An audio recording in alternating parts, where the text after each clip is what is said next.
Hello नमस्ते सबैजनालाई। आज म हजुरहरूलाई मेरो आफ्नै बारीको रायोको साग पकाएर देखाउँदैछु है। हेर्नुहोस् त कस्तो राम्रो रायोको साग। म यसलाई चाहिँ अब सागलाई चाहिँ धुन्छु। धुनुभन्दा अगाडि म सिङ्कलाई चाहिँ सफा गरेर धुँदैछु। सिङ्कलाई सफा गरेर यो ठुलो छ भाँडोमा चाहिँ धुन गाह्रै हुन्छ, त्यही भएर म सिङ्कमै धुने सोचिरहेको। सिङ्कलाई चाहिँ सफा गर्छु अनि त्यसमै चाहिँ म धुन्छु। हजुरहरूलाई मेरो भिडियो कस्तो लाग्छ प्लिज लाइक एन्ड सब्सक्राइब गरिदिनु होला। हजुरहरू यदि यस्तै अरू भिडियोहरू पनि हेर्न चाहनुहुन्छ भने मलाई कमेन्टमा लेखेर पठाउन सक्नुहुनेछ र म अरू भिडियोहरू पनि बनाएर हजुर सामु ल्याउनेछु। ल अब म चाहिँ सिङ्कलाई चाहिँ अलमोस्ट सफा गरिसकेँ। अब म चाहिँ यहाँ रायोको साग धुन्छु। हेर्नु त कति ठुलो पत्ता, कि एकदमै ठुलो पत्ता भएको रायोको साग कस्तो राम्रो फलेछ। यहाँ अस्ट्रेलियामा पनि यसरी आफै साग उमार्दा चाहिँ कस्तो गौरव लागेको के आफूलाई चाहिँ। बारी त मेरो ठुलो त छैन, सानै छ र पनि मलाई साग लाग्नु चाहिँ एकदमै मनपर्छ। साग, धनियाँ, हरियो खुर्सानी यो चाहिँ मैले 8-9 वर्ष भइसक्यो मैले किन्दिनँ अहिलेसम्म। यहीँ आफ्नै बारीदेखि पुगिरहेको छ मलाई यति साग, धनियाँ र हरियो खुर्सानी चाहिँ। म चाहिँ साग सफा गरेर धुँदैछु। 2 टुक्रा बनाएर एकदमै लामो पत्ता भएको भएर सिङ्कमा अटाइरहेको छैन। हरियो साग चाहिँ मलाई अरूले भन्दा प्रायः जसो मेरो श्रीमानले नै हुनुहुन्छ मसँग, अरू त कोही छैन, बच्चाहरू सानै छन्। श्रीमानले धोएको मलाई खासै मन पर्दैन हरियो साग, कस्तो शङ्का लाग्छ कि राम्ररी पखाल्नु भएन जस्तो लाग्छ। त्यही भएर म रायोको साग आफै धुने गर्दछु। र अब चाहिँ म यो रायोको सागलाई पकाउँदैछु, काटिरहेको छु। मसिनो नै मनपर्छ मलाई, त्यही भएर म मसिनो काटिरहेको छु। यदि हजुरहरूलाई अलि मोटो मनपर्छ भने मोटो नि काट्न सक्नुहुनेछ।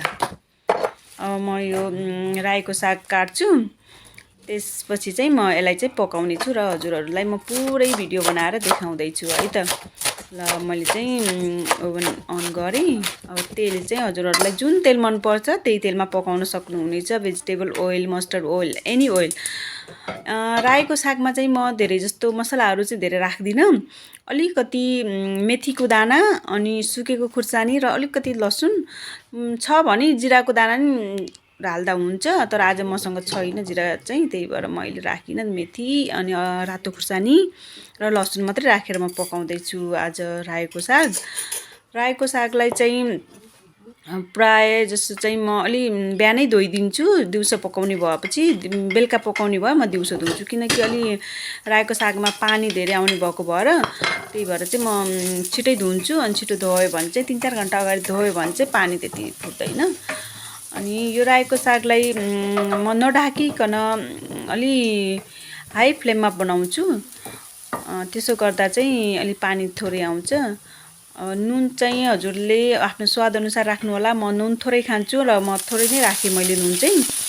हजुरहरूलाई जति मनपर्छ त्यही अनुसार राख्न सक्नुहुनेछ।